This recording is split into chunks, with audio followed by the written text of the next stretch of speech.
This YouTube channel does not promote any violent, harmful, or illegal activities.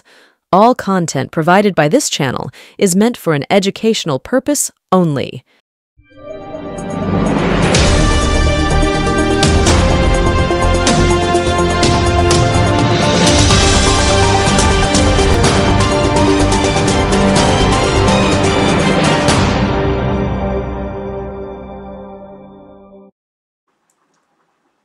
নমস্কার আদাব, আমি আপনাদের প্রবীর বিশ্বাস। আপনারা দেখতে শুরু করেছেন আপনাদেরই পছন্দের চ্যানেল এনকে ডিজিটালের সান্ধ্য অনুষ্ঠান এক্স ফ্যাক্টর। আজকের এক্স ফ্যাক্টরে আমরা তুলে ধরবো আনন্দবাজারি ও ধ্যাসটামো। কেন এরকম অনুষ্ঠান, পরতে পরতে আস্তে আস্তে আপনাদের কাছে সব বলবো। আনন্দবাজারের ধ্যাসটামো নতুন কিছু না। দেখুন, বাংলা সংবাদ জগতে আনন্দবাজার একটা বড় নাম, এর মধ্যে অস্বীকার করার কোনো জায়গা নেই। তাদের ঐতিহ্য সুবিশাল। কথায় আছে, কেউ ধারে কাটে, কেউ ভারে কাটে। আনন্দবাজার কিন্তু ধারে আর কাটছে না, এখন তাদের কাটতে হচ্ছে ভারে। বয়সের ভারে, দীর্ঘদিনের একটি প্রতিষ্ঠান এবং মানুষের মনে দীর্ঘদিন ধরে এই নামটি জুড়ে আছে, তাই হয়তো এখন তারা ভারে কাটছে, ধারে আর কাটতে পারছে না। কারণ তাদের যা কাজকর্ম, বিশেষ করে তাদের টেলিভিশন চ্যানেলটি, তাদের যা কাজকর্ম, তাতে কিন্তু মনে হচ্ছে না যে আনন্দবাজারের ধার বলে কিছু আছে। কারণ এই মুহূর্তে আনন্দবাজারের সম্বন্ধে যত কম বলা যায় ততই ভালো। এটা নতুন কিছু না। এই আনন্দবাজার প্রথিতযশা নাট্যকার এবং চলচ্চিত্র অভিনেতা, পরিচালক উৎপল দত্তের নাটক কল্লোলের বিজ্ঞাপন নেওয়া বন্ধ করেছিল। কারণ নাটকটি ছিল বামপন্থী ঘরানার, বিজ্ঞাপন পর্যন্ত তারা নিত না। এরকম বহু ইতিহাস আছে, অনেক কালো দাগ আছে এই আনন্দবাজারের গায়ে। যেমন আনন্দবাজারের এক পেশে প্রচারের জন্য বামপন্থীরা দীর্ঘদিন আনন্দবাজারের মানে যে সার্কুলেশন বা এই যে বাজারে ছড়িয়ে দেওয়া, সেই ব্যাপারটাই বন্ধ রেখে দিয়েছিল। তারা কাগজ বাজারে বিক্রি করতে পারেনি বামপন্থী আন্দোলনের জন্য। বলা হয়, আমরা যারা সাংবাদিকতা করি, আমাদের যারা সিনিয়র ছিলেন, যেমন আমার সিনিয়র প্রয়াত বরুণ সেনগুপ্ত, প্রয়াত পবিত্র কুমার ঘোষ, এদের কাছ থেকে রাজনৈতিক সাংবাদিকতা কাকে বলে শিখেছি তো। এবং এখনো ফলো করি যাদের, তাদের মধ্যে কুণাল ঘোষ অন্যতম। তার রাজনৈতিক পরিচয় বাদ দিয়েও সাংবাদিক হিসেবে তাকে আমি নিয়মিত ফলো করি। তো এই যে মানুষগুলো, এদের কাছ থেকে প্রতিনিয়ত শিখেছিও। তো তাদের কাছ থেকে শুনে এসেছি বরাবর যে সংবাদপত্র হবে প্রতিষ্ঠান বিরোধী, অর্থাৎ সংবাদপত্র হবে সরকারের বিরোধী। মানুষের হয়ে সংবাদপত্র বা সংবাদ মাধ্যম প্রশ্ন করবে এবং সেই প্রশ্নের জেরবার করে দেবে সরকারকে, সরকার তবে মানুষের হয়ে কাজ করবে।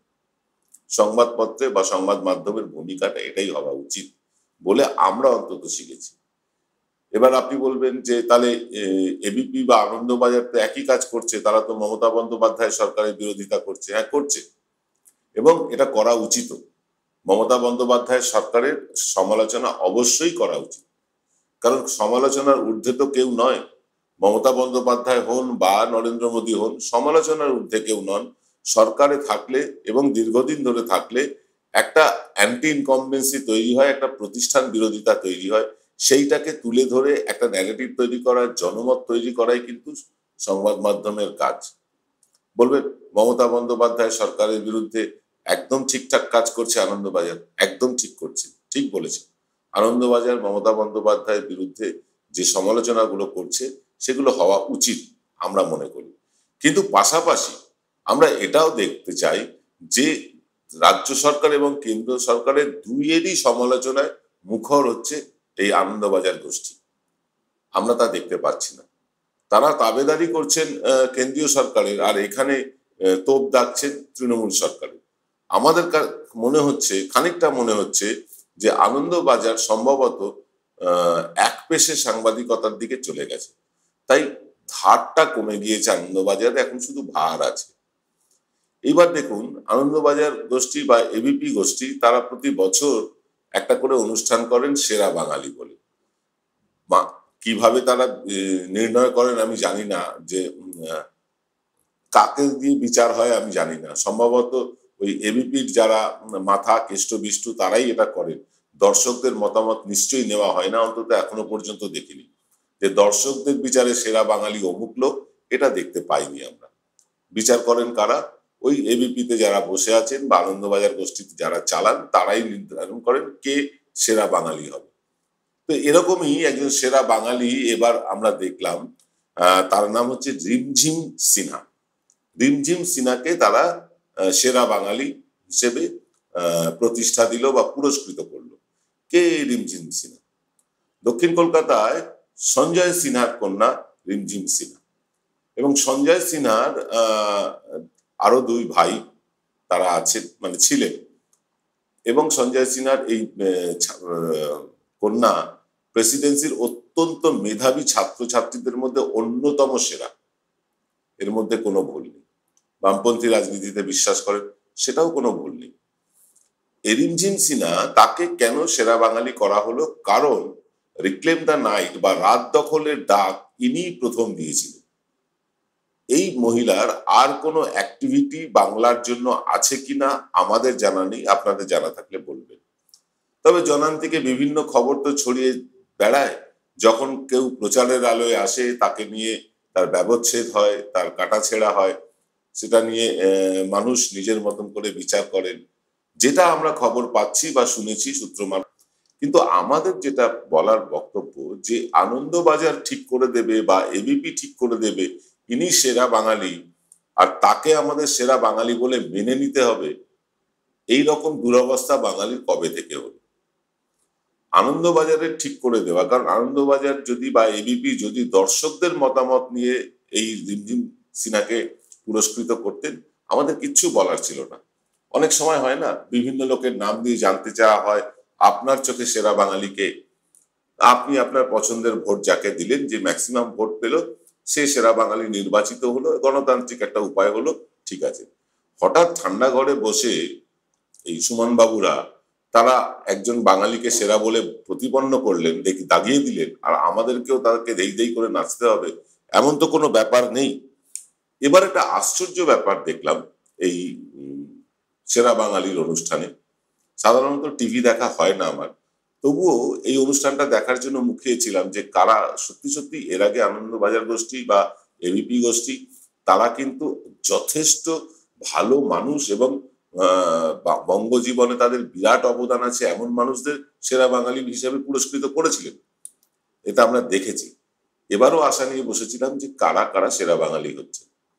দেখা গেল যে সবাই মহিলা, পুরুষেরা সেরা বাঙালি হতে পারলো না, মহিলারা সেরা বাঙালি হলো। ভালো কথা, মহিলারা সেরা বাঙালি হচ্ছেন, অত্যন্ত গর্বের বিষয়। কিন্তু আপনার কি মনে হচ্ছে না যে পশ্চিমবাংলায় একজনও পুরুষ ছিলেন না যিনি সেরা বাঙালিদের মধ্যে একজন হতে পারতেন? অর্থাৎ এখানে আমাদের মনে হয়েছে ইচ্ছাকৃতভাবে লিঙ্গ বৈষম্যটাকে সামনে আনার চেষ্টা হয়েছে। লিঙ্গ বৈষম্য কেন বলছি?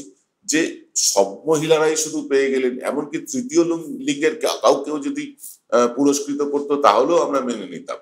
সব মহিলা, সব স্ত্রীলিঙ্গ, সব মহিলাদের সেরা বাঙালি করা হলো, এর পেছনে একটা অভিসন্ধি আছে এই এবিপি গোষ্ঠীর। কি অভিসন্ধি? প্রথমত এই অভয়ার কাণ্ডটা চলছে মানে স্তীমিত হয়ে গেছে এখন, তবু অভয়ার কাণ্ড চলছে। এই অভয়ার কাণ্ডকে এনক্যাশ করতে হবে, কারণ অভয়া কাণ্ড থেকে অনেক রকম টিআরপি তারা জোগাড় করেছে, পেয়েছে, তাদের চ্যানেল রমরম করে চলেছে, ভালো কথা, এর মধ্যে কোনো অসুবিধেও নেই। কিন্তু ঘটনা হচ্ছে এই অভয়া কাণ্ডটাকে আরো একবার উস্কে দেওয়া, মহিলা সশক্তিকরণকে আরো একবার উস্কে দেওয়া, এটা কিন্তু আসল উদ্দেশ্য ছিল। পুরুষদেরকে একেবারে মানে সরিয়ে রাখার পেছনে কারণ একটাই, যে মহিলারা আমাদের দেশের ভবিষ্যৎ, মহিলারাই আমাদের সব, পুরুষেরা কেউ নয়। এতে আমার ব্যক্তিগতভাবে মনে হয়েছে যে এখানে কোনোভাবে লিঙ্গ বৈষম্য একটা করা হয়েছে। আপনাদের একটা ভালো খবর জানিয়ে রাখি যে আজকে আমরা কোনো বিরতি নিচ্ছি না, আজকের অনুষ্ঠান কন্টিনিউ চলবে, বিরতি নেব আগামীকাল সকালের অনুষ্ঠানে। যাকে যেটা বলছিলাম আপনাদের, লিঙ্গ বৈষম্য তো মনে হয়েছে। দেখুন, এইভাবে শুধুমাত্র মহিলাদের সেরা বাঙালি বলে দেখে দেওয়ার মধ্যে মহিলা সেন্টিমেন্ট আদায়ের চেষ্টা। কারণ পশ্চিমবাংলার মুখ্যমন্ত্রী মমতা বন্দ্যোপাধ্যায় মহিলা সশক্তিকরণের জন্য, মহিলাদেরকে তাদের নিজের পায়ে দাঁড়ানোর জন্য বিভিন্ন রকম প্রকল্প এনেছেন। সেই জন্ম থেকে, একটি বাচ্চা জন্মানো থেকে শুরু করে, মানে কন্যা সন্তান জন্মানো থেকে শুরু করে তার মানে এমনকি বিধবা হয়ে যাওয়ার পরেও বা তার বয়স হয়ে যাওয়ার পরেও তাদের ব্যাপারে বিভিন্ন রকম প্রকল্প আছে। কন্যাশ্রী, রূপশ্রী, তারপরে আছে লক্ষ্মীর ভান্ডার, স্বাস্থ্যসাথী মহিলাদের নামে। এইভাবে মহিলাদেরকে সমাজের আগে নিয়ে আসার চেষ্টা করেছেন মমতা বন্দ্যোপাধ্যায়। এর কম্পিটিটর হিসেবে আনন্দবাজার মহিলা সশক্তিকরণে নেমে পড়ল। কিন্তু আনন্দবাজার গোষ্ঠীর একটা সমস্যা হচ্ছে কি, আনন্দবাজার গোষ্ঠী চিরকাল মানে সরকারের প্যারালাল একটা মানে চালাতে চান, তারা সরকারের সাথে প্যারালাল ভাবে চলতে চান। বামপন্থীদের আমলেও দেখেছি যে সরকারের প্যারালাল একটা ন্যারেটিভ তারা তৈরি করতে চান সবসময়, এবং সরকারের সাথে পাঙ্গা নেওয়া যাকে বলে, সেই পাঙ্গা নেওয়ার কাজটা তারা করেন। আর এতেই তাদের টিআরপি, এতেই তাদের সার্কুলেশনটা লুকিয়ে আছে। এটা কিন্তু এবার মানুষ বুঝতে পেরেছে যে এই সরকারের সাথে পাঙ্গা নেওয়ার যে নাটক, আসলে সরকারের সাথে পাঙ্গা নেওয়ার নাটক না। সরকারের সাথে যদি কোনো ব্যাপারে দ্বিমত হওয়া যায় বা কোনো ব্যাপারে সরকারকে অকারণে সমালোচনা করা যায়, সরকারকে যদি মানে কাঠগড়ায় দাঁড় করানো যায়, তাহলেই কিন্তু টিআরপি বাড়ে, এটা পরিষ্কার। তবে আমাদের কাছে বহু খবরই আছে। আনন্দবাজার বা এবিপি গোষ্ঠী মহিলাদের সশক্তিকরণের জন্য মহিলাদেরকে, সমস্ত মহিলাদেরকে 1 নম্বর বাঙালি ঠাউরেছেন। ঠিক আছে, এটা তাদের গোষ্ঠীর ব্যাপার, তাদের কোম্পানির ব্যাপার, এটা সব বাঙালির ব্যাপার নয়। কিন্তু তাদের কোম্পানিতে ভাইস প্রেসিডেন্ট হয়ে বসে আছেন সুমন দে। আপনি দেখেছেন মানে এমন কোনো অনুষ্ঠান নেই বা এমন কোনো মানে বড় অ্যাসাইনমেন্ট নেই যেটা সুমন দে নিজে করেন না। তখন তো কোনো মহিলা অ্যাঙ্কারকে পাঠান না। দেবানন্দের সাক্ষাৎকার হোক বা মিঠুন চক্রবর্তীর বা নরেন্দ্র মোদী, এই 3 অভিনেতা, হ্যাঁ আমি 3 জনকেই অভিনেতা বললাম, নরেন্দ্র মোদীকে আমি সর্বশ্রেষ্ঠ অভিনেতা মনে করি। এই দেবানন্দ হোক, মিঠুন চক্রবর্তী হোক বা স্বস্তিকা মুখার্জি হোক বা নরেন্দ্র মোদী হোক, এই 4 জন অভিনেতার সাক্ষাৎকার শুধুই কেন সুমন দে নেন? আজকে আমরা পাশাপাশি কলকাতা টিভিতে দেখছি মৌপিয়া নন্দী, তিনি কিন্তু কলকাতা টিভির মরা গাঙে জোয়ার নিয়ে চলে এসেছেন। হ্যাঁ, মরা গাঙে জোয়ার নিয়ে চলে এসেছেন, একার হাতে চ্যানেলটাকে একটা অন্য উচ্চতায় পৌঁছে দিচ্ছেন, যেটা কিন্তু শিরোপীড়া হতে পারে এই এবিপি গোষ্ঠী। এমনিতেই ইউটিউবে এবিপির দর্শক আমাদের থেকেও কম। আমাদের যত দর্শক প্রতিদিন অনুষ্ঠান দেখেন, এবিপির তার কয়েক মানে শতাংশ কম দেখেন, এটা বাস্তব। কিন্তু স্যাটেলাইটে তো আমরা নেই, টেলিভিশনে তো আমরা নেই। এই টেলিভিশনেতেও এই এক পেশে প্রচার থেকে মানুষ মুখ ফেরাতে শুরু করেছে। তাই মৌপিয়া নন্দী ধীরে ধীরে আরো জনপ্রিয় হয়ে উঠেছে। এখানেই কিন্তু সিঁদুরে মেঘ দেখছে এবিপি গোষ্ঠী। তাই তড়িঘড়ি 20 জন মহিলাকে সেরা বাঙালি বলে দেখে দেওয়া হলো। মৌপিয়া নন্দীকে সেরা বাঙালি বলে মনে হয়নি আপনাদের? আপনাদের কি মনে হয় না যে বাংলায় আর কেউ নেই সেরা বাঙালি হওয়ার মতো? আপনারা খুঁজেই পেলেন না, নাকি ইচ্ছাকৃতভাবে এই ব্যবস্থাটা করলেন যাতে মহিলাদের সেন্টিমেন্টটা উস্কে দেওয়া যায়? দেখো আমরা মহিলাদের সাথেই আছি, অথচ চ্যানেলে প্রধান মুখ একজন পুরুষ। আপনারা জানি না কি ভাবছেন না ভাবছেন, আমার কিন্তু পরিষ্কার মনে হচ্ছে এটা ইচ্ছাকৃতভাবে লিঙ্গ বৈষম্য এবং এটা সূক্ষ্ম রাজনীতির চাল চেলে দিল এবিপি। আমার এটা ব্যক্তিগতভাবে মনে হয়েছে। কারণ যে এবিপির বিরুদ্ধে বামপন্থীর এক সময় তীব্র সরব ছিল, তাদের প্রকাশনা বন্ধ করে দিয়েছিল, সেই বামপন্থীদের লেজুর বৃত্তি করতে হচ্ছে এবিপিকে। কারণ এই বামপন্থী মেয়েটি রিমঝিম সিনহা, তিনি বামপন্থী রাজনীতির সাথে যুক্ত, তিনি একটি রিক্লেম দ্য নাইট বা রাত দখলের ডাক দিলেন, আর তাকেই সেরা বাঙালি করে দিতে হলো। একটা স্লোগানের ডাক দিয়েছে সেরা বাঙালি হওয়া যায়? সারা বছর সারা জীবন কাজ করে সেরা বাঙালি হওয়া যায় না? আপনাদের কি মনে হয় এটার মধ্যে কোনো রাজনৈতিক চক্রান্ত আছে বা রাজনৈতিক চাল খেললো এবিপি? এই রাজনৈতিক চাল কতটা এবিপির সফল হবে সে ব্যাপারে কমেন্ট করবেন আপনারা। আজকের অনুষ্ঠান শেষ করছি এখানেই, দেখা হবে আগামীকাল সকালে 3rd আই অনুষ্ঠানে। সকলে ভালো থাকবেন, শুভরাত্রি।